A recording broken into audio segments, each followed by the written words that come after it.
I'm Becky. And I'm Lindsay. And we finally hit record on our candid conversations around conscious parenting. We're here to talk about all of it. Ugly parts included. And share our raw experiences and imperfect insights as we're doing parenting. Pretty conscious. In this episode, we're talking about balancing the important conscious parenting tenet of holding our kids in unconditional positive regard while also supporting our own authentic experience and expression as parents. If you want to skip trinkets, start at 10:34. However, today's trinket is deeply relevant to the episode's topic. I wouldn't skip it, but of course it's your call. All right, let's dive in. Hello, welcome back to another episode. Yes, likewise. I say that every time. I know. I think I'm going to be saying Yay. I love that. Mm-hmm. I'm excited for our topic today. I think it's going to be juicy. Don't know where it's going to go, but I'm excited to see where it's going to go. Before we jump into it, though, do you have any trinkets to share? Yeah. I think it's probably pretty appropriate for today. And it's just in service of kind of clearing a little bit or giving space for what's in the room with us so that you know what I'm coming in with and whatnot. Today was just one of those days where I know that you've experienced this too and you've talked about it, where periodically it becomes obvious that there's a need to level up. There's a need to kind of take everything down to the studs and start anew, build something different that yields different outcomes. And I felt like it would be valuable to share about the things that are my flags that are showing up for me over the last week.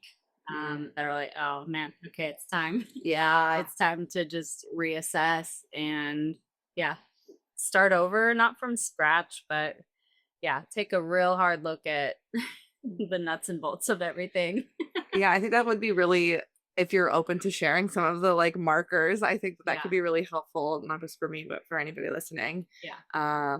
Because I've also gone through many of those times where it's like, things just aren't working and all the strategies or things that I normally can rely on aren't shifting us back to baseline. Baseline is way out of whack right now. And so I like the visual of taking it down to the studs and building anew.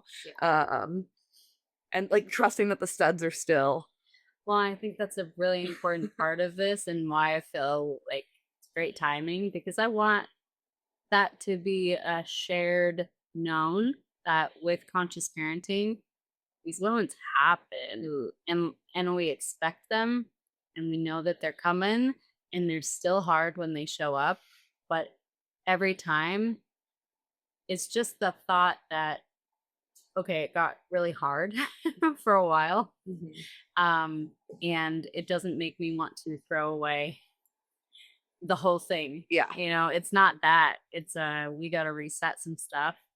But there's no doubt in my mind about how we're going to it's just the what is not in question. We're still going to be parenting, conscious parenting style. Yes. It's just the minutia, the day-to-day stuff. Yeah.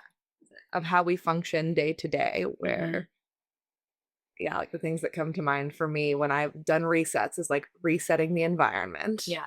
Resetting the rhythm of our day. Yeah.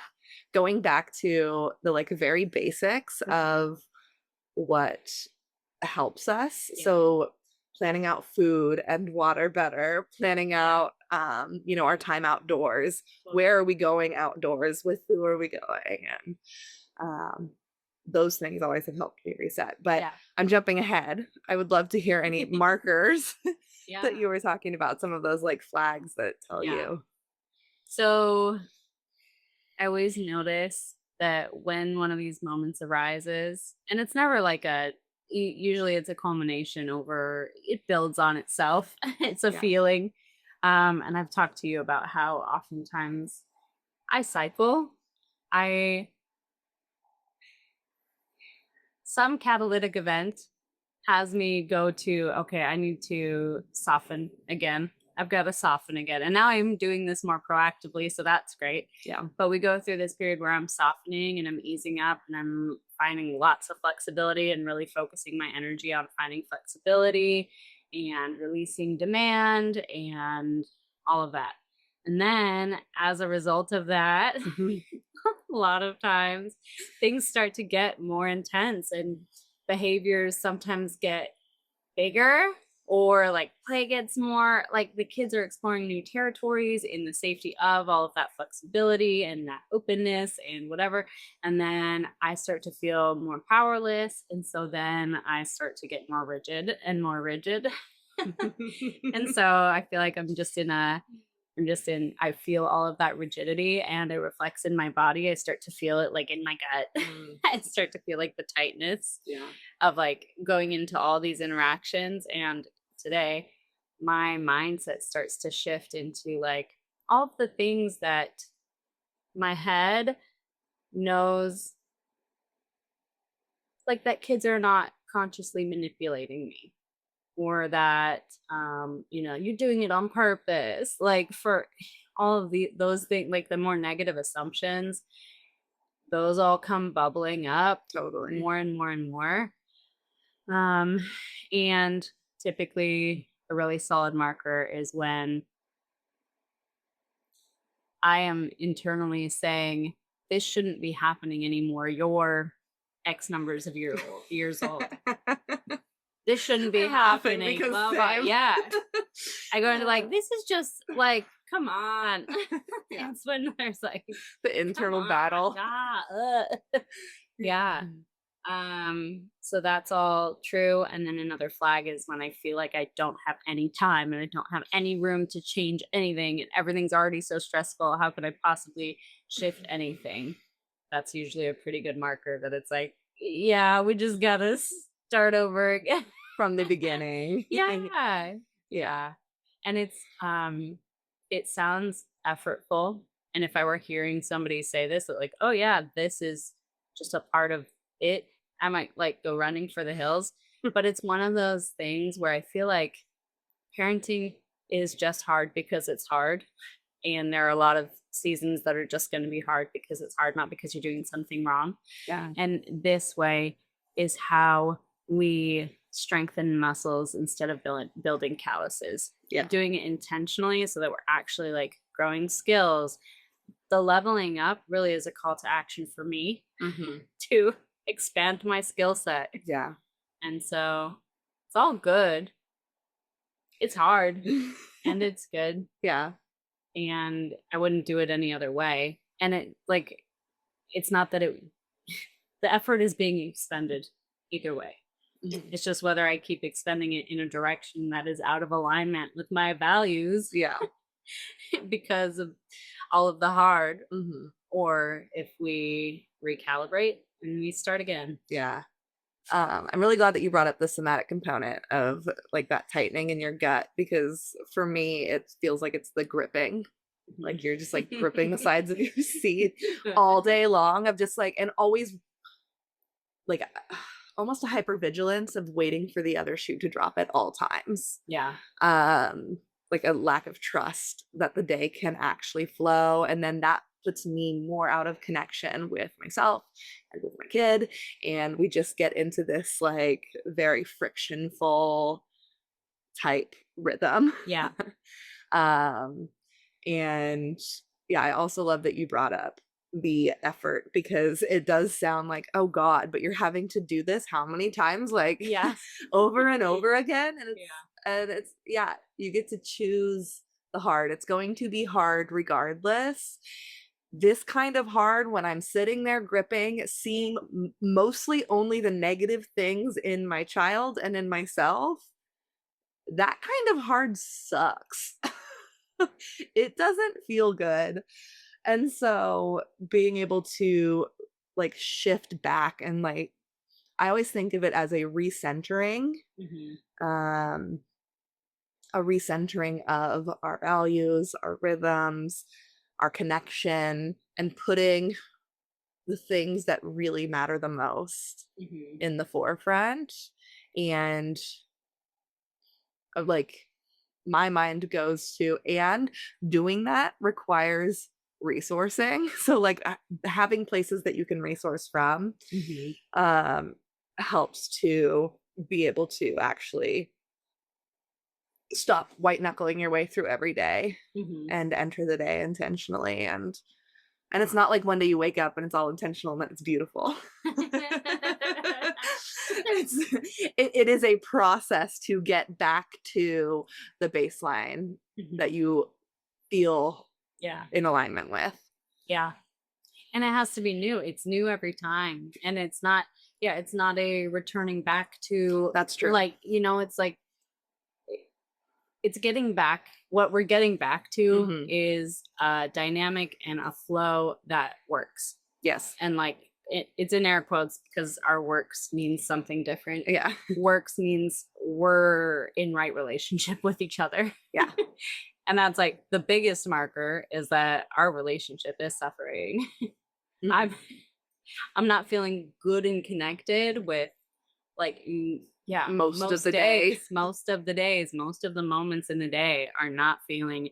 It's more apologizing than it is connecting, and that's not a Mhm. great ratio for us. Yeah. So yeah, it's returning to what works for us, and what works for us is us being in right relationship. Yeah. And we talked about boundaries last time, and how, when I'm putting in boundaries, it's when I'm willing to temporarily sacrifice the harmony in our relationship Hmm. to hold that line, whatever it is. And so this is kind of like a going golf mode, and like trying to get down to the least boundaries possible, Yeah. the least limits that I'm holding, um, with the sacrifice of relational harmony, so that we can promote the relational harmony, Yeah. and then kind of start from there. And I think it's a very natural growth pattern.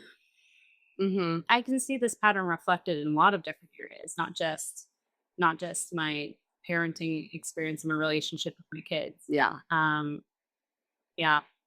So I think it's cyclical, like Like everything. everything. Yeah. Yeah. Yeah. That it all is very cyclical, and Yeah. there's so much comfort in that when we can remember that, Hmm. because when you're in it, god, it just feels like you're so in it. Yeah. And it's really hard to take 10 steps back and see it from afar. But Yeah. having those markers that you can like start to look for and then notice, um which yeah goes back to like the awareness piece Yeah. being so important. Does that feel Yeah. complete? Yeah. And I I feel like it is relevant to what we're talking about that's what I was today. about to say, as I was like, it feels like it very much segues into our conversation today, Yeah.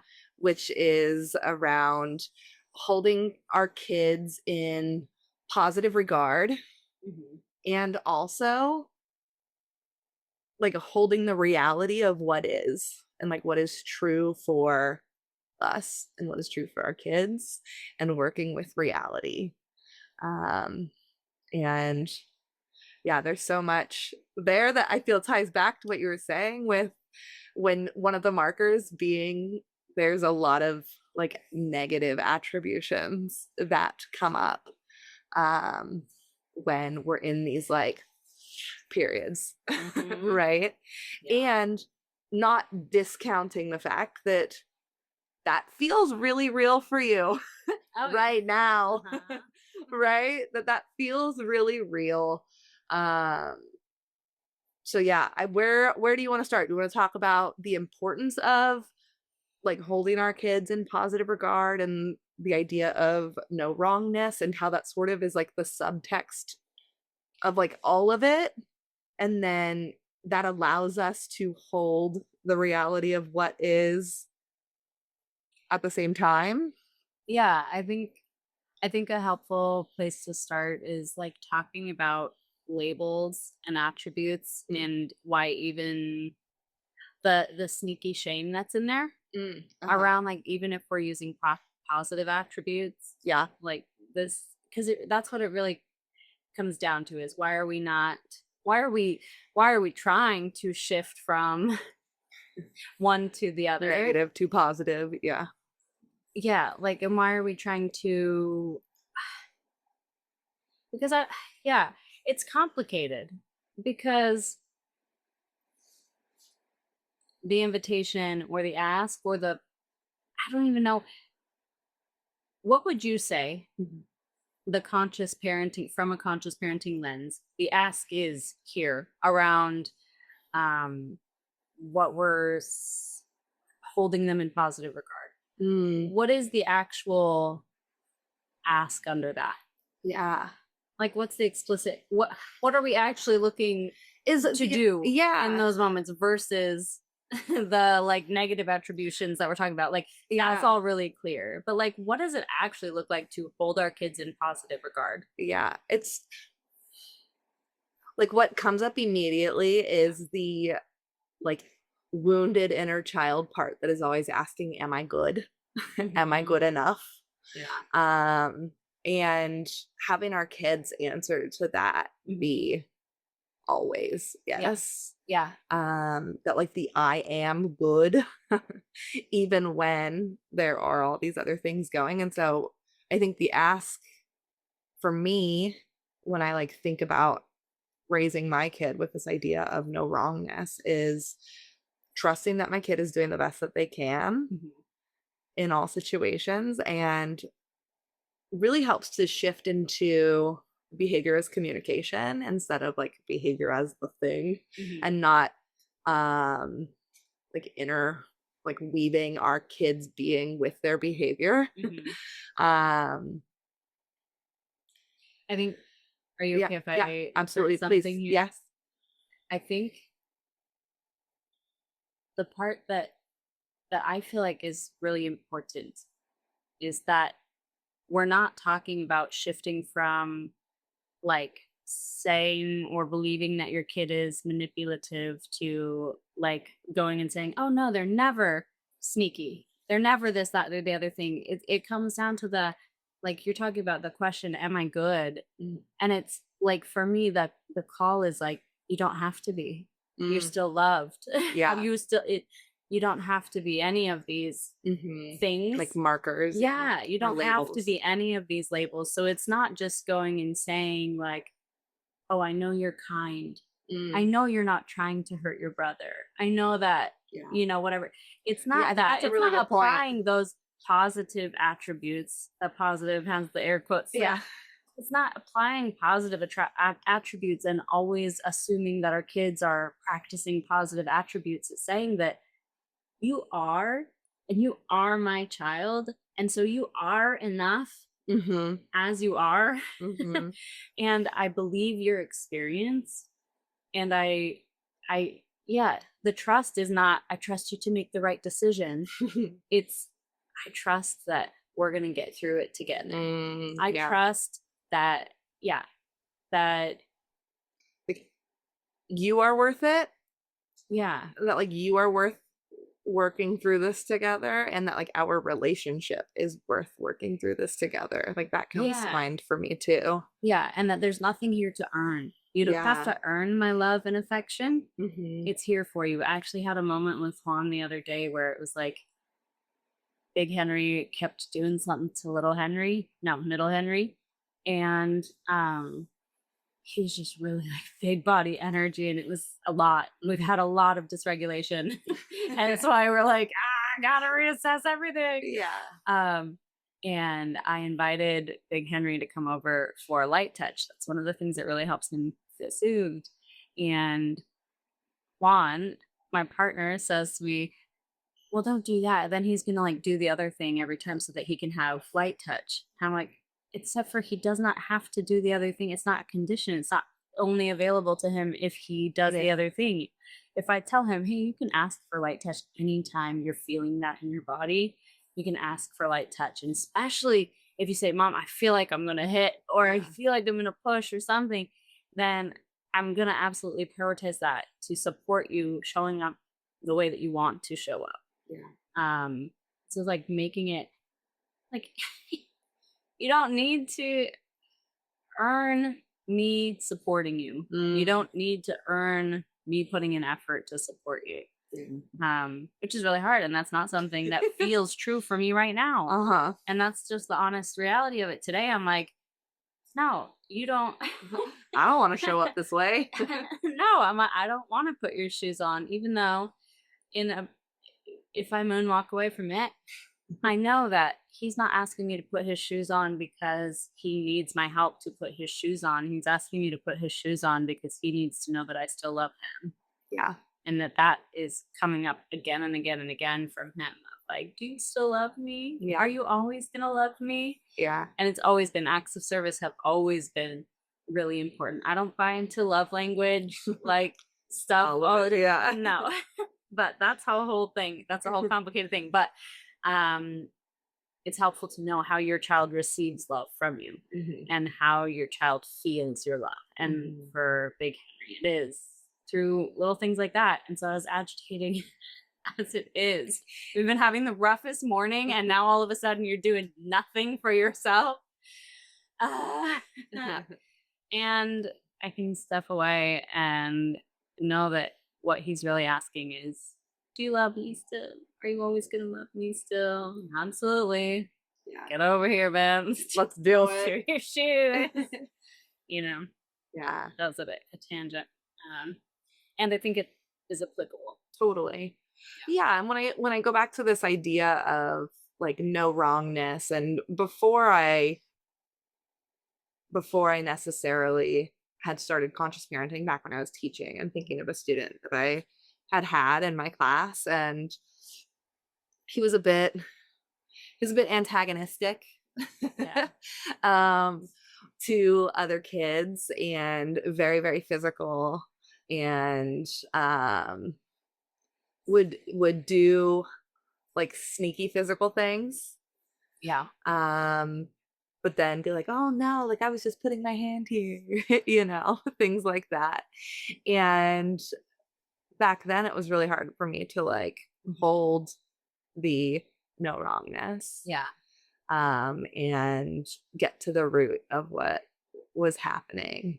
But like reflecting back on it and now seeing some of those things in E sometimes, and being able to, yeah, it feels like it very much ties back to unconditional love. Mm-hmm. That this idea of no wrongness and holding our kids in positive regard is that unconditional love. Mm-hmm. And it's like you said, it's not believing that they don't want to hurt somebody, or Right. they just weren't listening, or Right. whatever other thing was going on. Like the reality is that this behavior is happening, Mm-hmm. and that says nothing about how much I love my child. Right. And wanting our kids to be able to get that sense through our responses. Mm-hmm. And so it's like the working through our own shit so that we can show up and put the shoes on, or show up and help create some body safety, which Yeah. like having to really step in physical proximity stuff, Yeah. in a way that doesn't induce shame. Yeah. Well, and Yeah. it came up. I got this is so classic, Lindsay. I got halfway.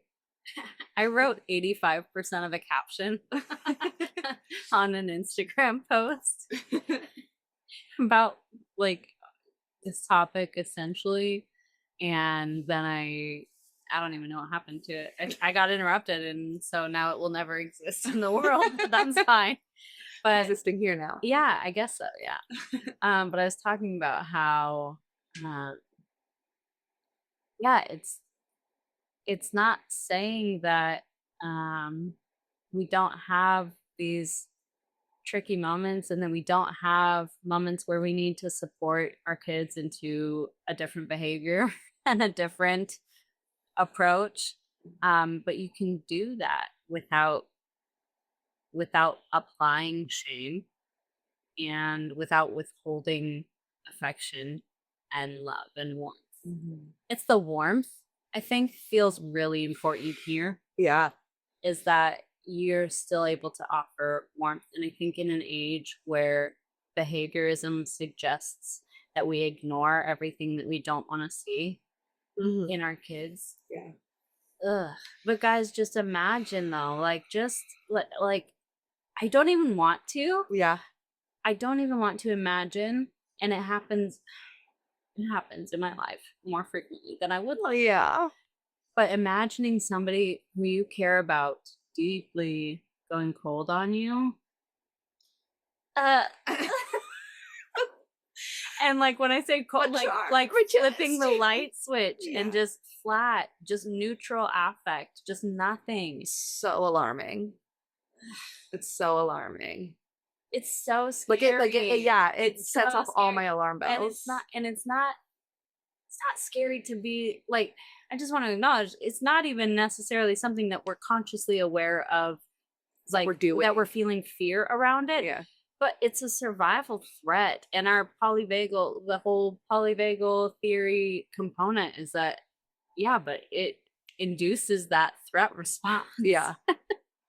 Yeah. So and for our kids, I just I can be having a candid conversation with my kiddo about, dude, we cannot keep doing this. This Yeah. is not working without withholding warmth. I Yeah. can grab him and snuggle him and say, hey, man, wow, Yeah. that sucked. Yeah. Like, let's figure out how to work through this because that can't keep going on. But I'm here with you and I know we can figure this out together. Yeah. Um, I think and it's like in those moments, the language doesn't so much matter as much as it is the warmth and the attunement. and the attunement of knowing your kid. Yeah. So for some kids, that's not Touch going to is work. not That it. language. Sometimes it's not touch. Yeah. Sometimes if you say, "Wow, that sucked," but that sucked for me. Did that suck for you? Yeah. Is gonna feel overwhelming to some kids. My big Henry It is just depends. high threshold for like any of that, like rough around the edges stuff. As long as there is the warmth and there's the touch and there is that it's just over, that there's no distance between us as we're having those conversations. Yeah. I think that can feel so hard, especially when I like first started getting into this, when E was entering toddler years and like we started to get into some trickier situations. And I started to feel myself defaulting to some of that pulling away Yeah. in those moments. I was raised with it. Yeah.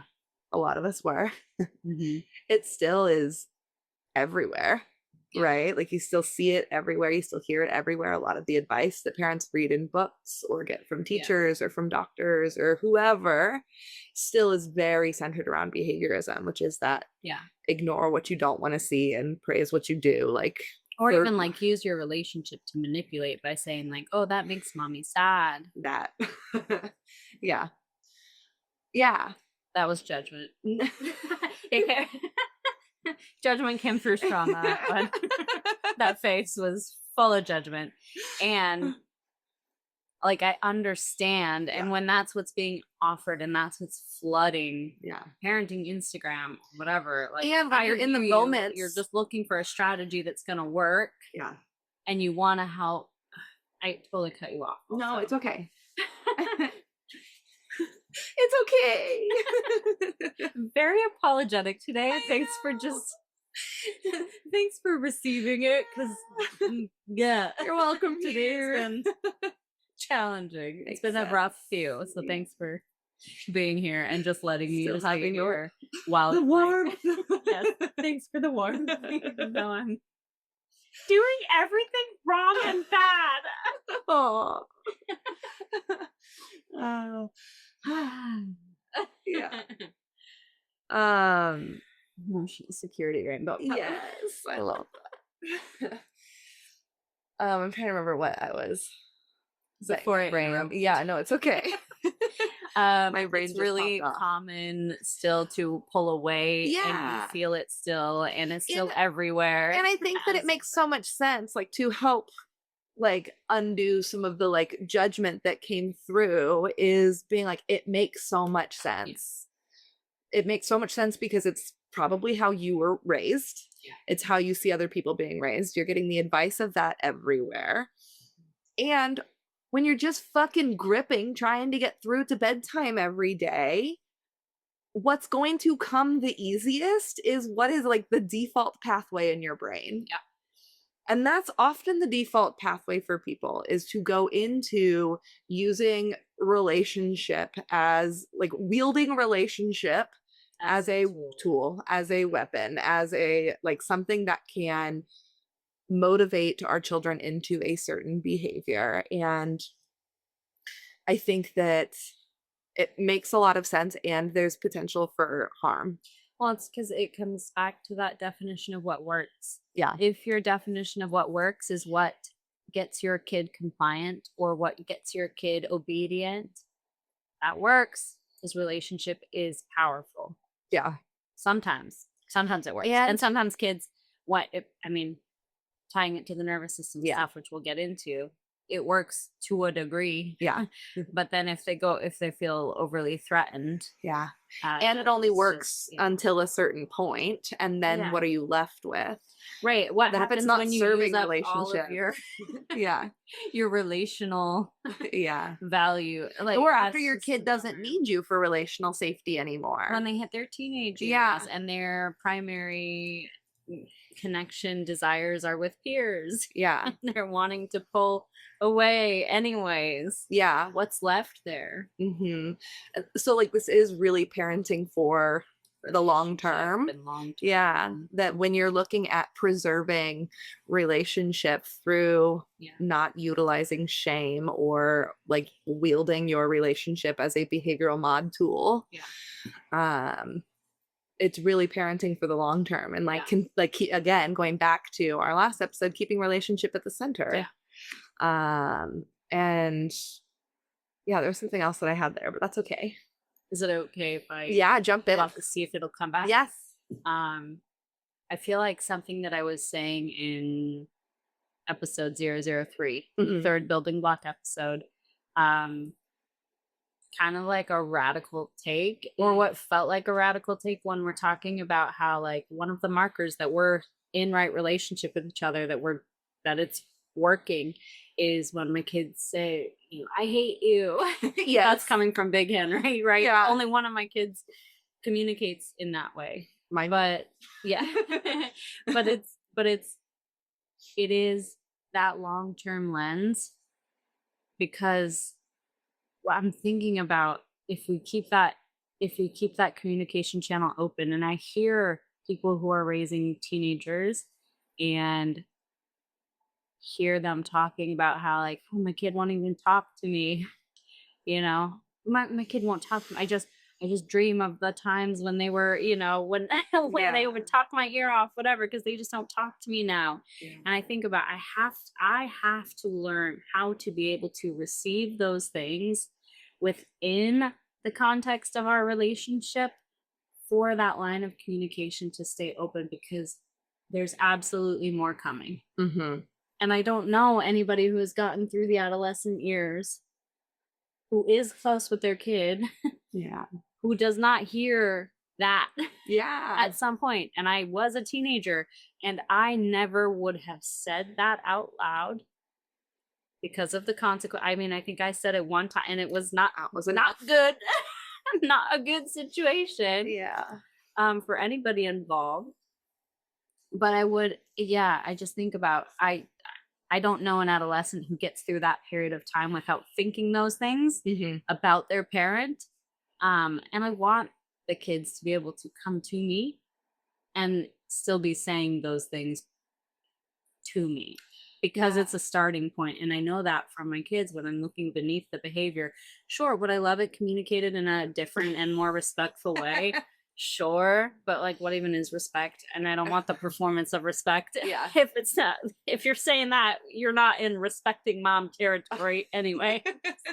And I don't need the performance of it. That's meaningless to me. So it's just I kind of lost my train of thought. But I want you to bring it to me. I want it here. And it's a starting point for us to. It is a starting point for Mhm. us to talk about what's not Yeah. working here. Well, and like sort of shifting back into talking about what like working with reality, the reality of what is actually true here Yeah.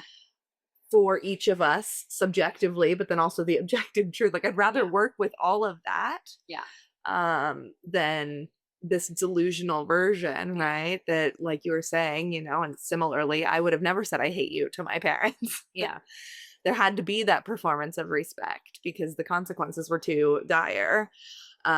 Where yeah, like the coldness would come, losing like all of that was Yeah. just not an option. Yeah.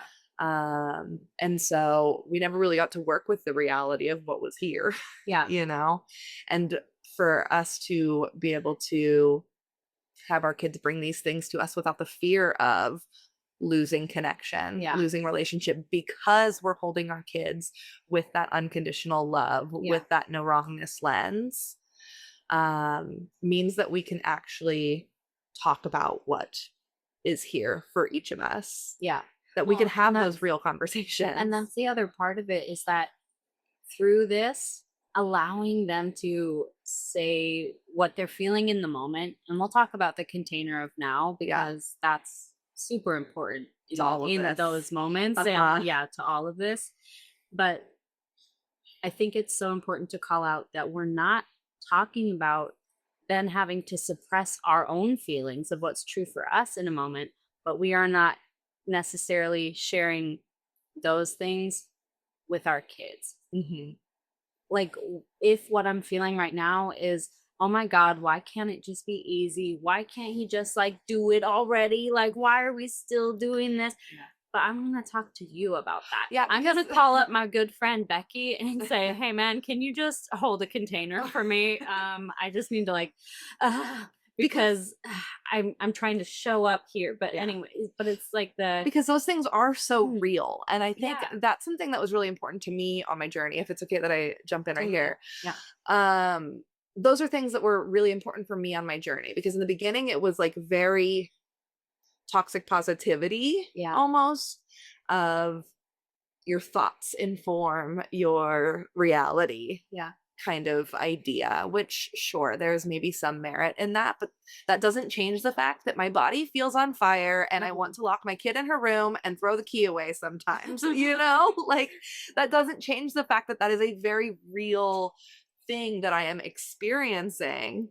And just ignoring that led to a lot of white knuckling my way through it and a lot of Yeah. pretending and a lot of performance of gentle parenting or conscious parenting because there wasn't the actual recognition of what was real for me. Yeah. And also, we have to have discernment of what we share with our kids. I'm not going to tell my kid that I want to lock her in her room and throw the key away sometimes. You're right. Instead, I'm going to go into my room, scream into my pillow, Yeah. like just shake my arms a few times, and then I'll go sit outside her door that she just slammed in my face Yeah. and tell her I'm here and, Yeah. and get back to that. Because just because she slammed the door and just because I'm on fire doesn't mean that our relationship isn't worthy of tending. Yeah. Totally. And it's I feel like it's important for us to handle when we're feeling that way, Mm. when we're feeling challenging ways towards our kids and ways that are not in alignment with our like zoomed out lens, Yeah. right? When we're not holding them in positive regard in a moment. I think it's so valuable to figure out how to model for our kids what we hope that they will be able to do one day. And I appreciate there's so much that's valuable about creating space and allowing our kids to experiment with this intense language and these like sometimes really bananas behaviors that are like very intense testing behaviors or whatever Yeah. while they're young, because my hope is that like, well, maybe by adolescence we realize that like what's actually underneath mom I hate you and I wish I had a different mom is actually like I'm hurting. Yeah. I need some reassurance Yeah. or whatever. And because like so much when that emerged for me in adolescence, it was because I had tried so hard to keep everything inside for so long. And like that was my first experiments with power were then. Yeah. And then it was like, and yeah, and it just And teenagers can be reckless. totally, totally. I was like, very much in the moment. This feels great. It'd be great if our kids had a lot of practice with that before Yeah. they get to that adolescence Yeah. stage or the adult, like early adulthood stage Yeah. of being able to actually hold some power Yeah. um And know what to do with fire when you've got fire. yeah. And it's like if I just pretend my fire does not exist, that robs me of any opportunity to figure out how to work with it. Yeah. And that robs my kids of any kind of a model, an example of how to healthily work with fire. Yeah. And that, like, I mean, it's just it's all really valuable work. Mm-hmm. And I think it's, you know, I feel empowered when I can show up and I'm not feeling great, but I can acknowledge and I'm aware of the situation and I understand. We'll talk about will awareness at some point too, where I understand that I'm on the rim, like I'm on the outer edge and I'm Yeah. stuck there, but I know it's not forever. Yeah. And I can, go and move some of that energy and focus on doing no harm Mm-hmm. and come back and revisit and still acknowledge the feelings to some degree, like acknowledge what's deeper, what's below, because when I get into that heavy labeling territory where it's just like zeros and ones, Yeah. it's either this or it's that, and it's all this all the time. Whenever I start feeling, thinking, saying always, never, whatever, I know I'm on the edge. Yeah. I know I'm in the rim because it's like it's no nuance there. Totally. I'm totally activated if I'm thinking always, never, gonna be forever. When you get into Like, any sort of binary thinking, it's yeah. such a good marker of I'm in it and there's probably more here than I'm seeing. Yeah. Yeah.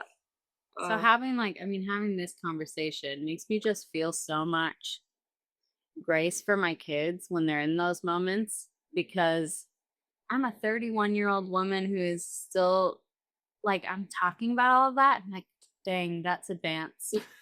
That's a hard mode. Yeah. That kind, like, to actually be able to put that into practice, still very hard for me. And not always pretty. And not the default.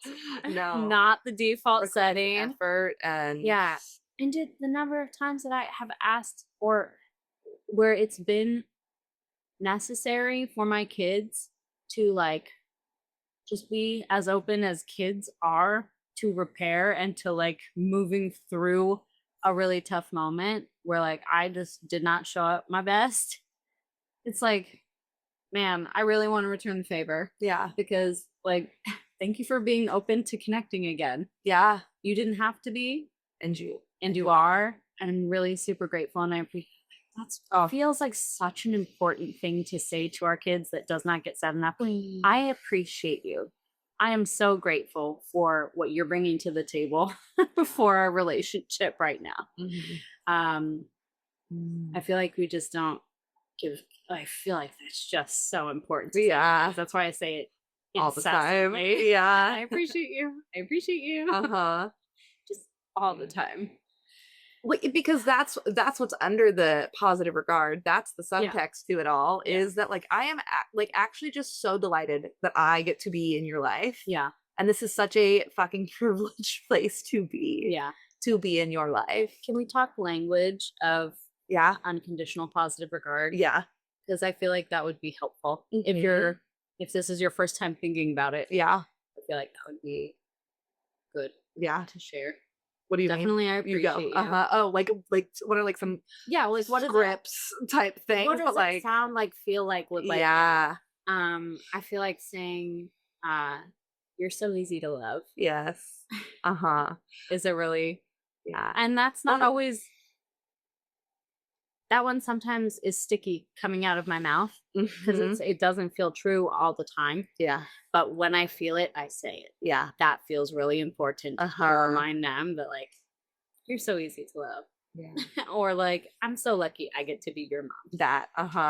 The one that comes up for me isn't even a verbal one, but it's just the, like, when they catch the spark in your eye. and you let them catch you looking at them Mhm. with just that gaze of delight, Mhm. um, is yeah, I know that that one is was just like, "Oh gosh." Mhm. I'm in awe. Like, Mhm. this when you're in awe of your kid, Yeah. telling them that, Yeah. like, "I'm in awe of you." Yeah. And then Watching you grow up is so cool. yeah.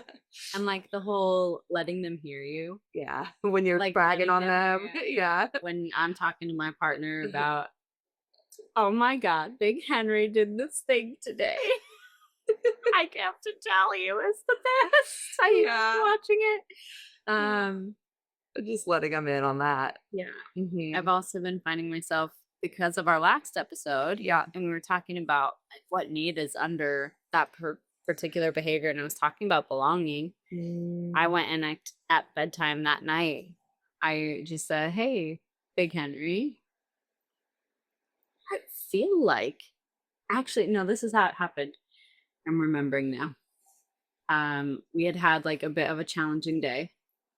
That's been a series recently. um, I had already put middle Henry and baby Henry to bed, and big Henry was up the latest, but he was in bed, he was winding down, and I just kind of went and snuggled up with him. He's still open to that at 6. Oh. And he always asks for light touches at night. He was like, "Can I? I'm scared to ask for light touches because we've been having a hard day." It's like, Oh. "Oh, I hear you, honey. That makes sense. I'm happy to do light touches." Like, Yeah. I'm sorry that you're feeling. I'm sorry that the way I've been showing up has you feeling like you're Hesitant. nervous to ask Yeah. that. Whatever. We just gonna move through it, and then he said, I just said to him, "I feel like it's important for me to tell you that you belong here Mm. and that you just said my normal, like, you are loved always, Yeah. even through the tricky moments, whatever." And so he was like, "Why did you say that?" He was like, "That felt really good to hear. Why did you say that?" I've just been noticing. Yeah. It seems like you really needed to hear it. And it's I true. did. Yeah. And it's true. And so just this last week, since recording last week, I've been saying at the beginning of like when I'm coming in to support during a tricky moment, Mhm. because he kind of called us in on I feel like there's, in his 6-year-old way, I feel like there's been a lot of negative assumptions about me. um, Yeah. and so as I'm coming in expeditiously, but not hot, Yeah. not so hot, coming in and saying, "Hey, Big Henry, you belong here. What's going on?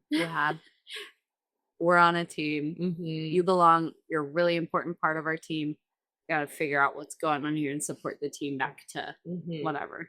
But just starting with some verbal acknowledgement I of love that. belonging is so it's necessary. Yeah. He needs to feel it, and he needs me to say it. Yeah. And for some kids, the verbal is more important. For some kids, it's Yeah. more of a like physical, open to Yeah. physical connection, physical Mhm. touch. For some kids, it's more like the nonverbal cues. Like there's so many different ways that our kids can feel that unconditional love. But starting with some of those, like the language around it, Mhm. and finding that feeling inside of yourself and Mhm. noticing what that feels like, and then actually not just like keeping it to yourself, but sharing it out. Yeah. Um, And there's a part of me that could be so stubborn that I'm not gonna, because I don't want you to feel good in a moment where you're doing something that's frustrating for me. yeah, And so it has to be that softening of like, I'm not trying to punish you by withholding, or at least acknowledging if that's what I'm doing.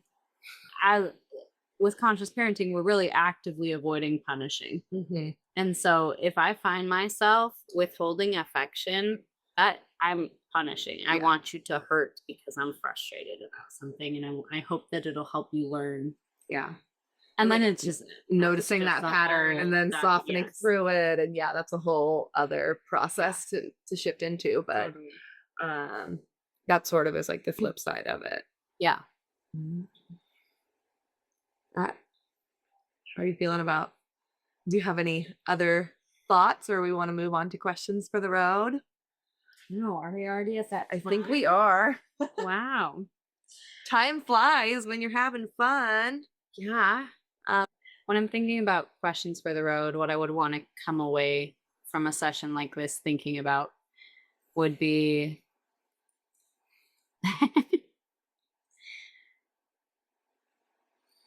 it's I mean, this is conscious parenting. And if you're new to conscious parenting, so much of it is inner work for your own self.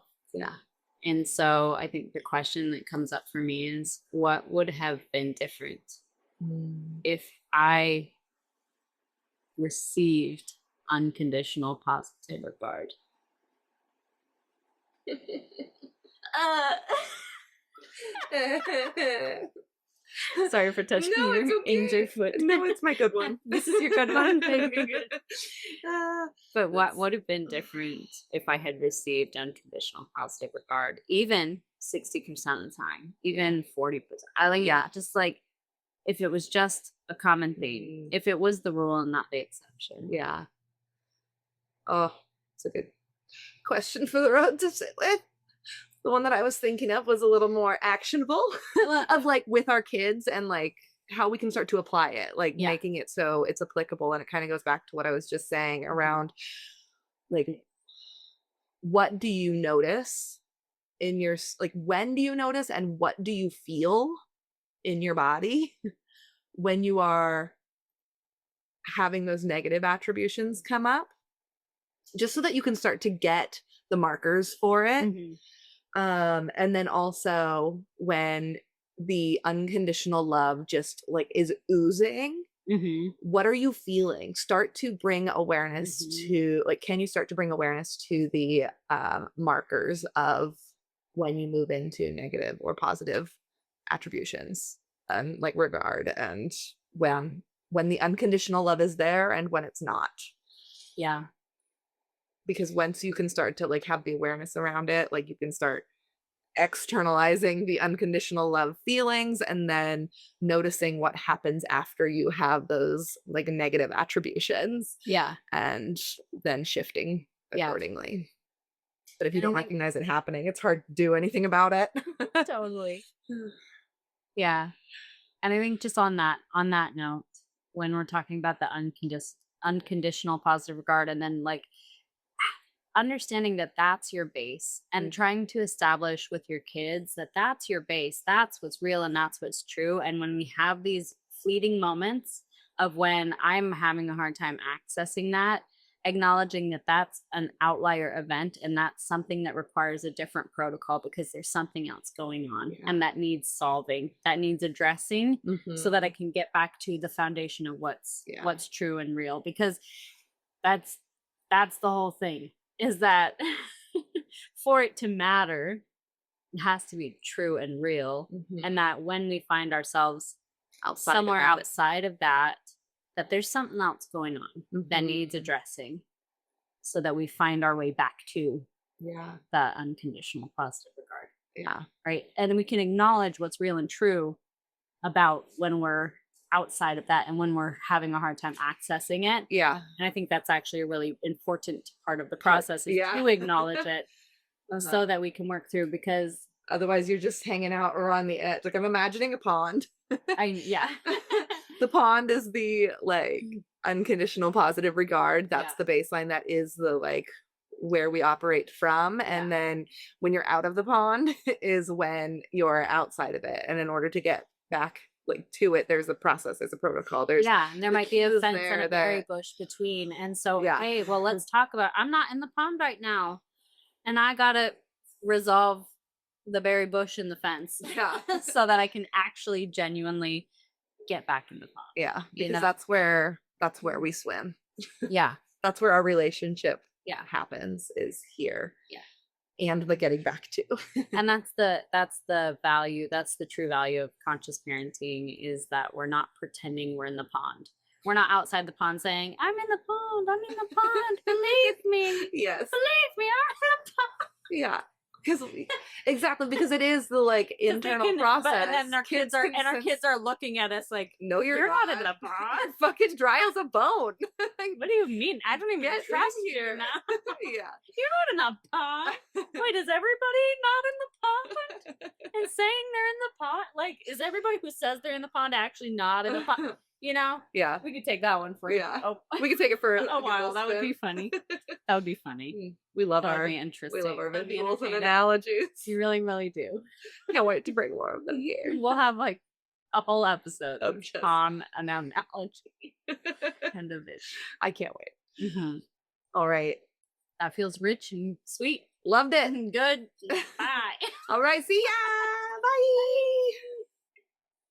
Hey, we know time is hard to come by. Thanks for spending some of yours with us. And remember, you can always reach out. We're real people and we're interested in what's real for you too. Do you have questions or feedback? Anything you'd like to hear a chat on? Check the show notes for where to find us.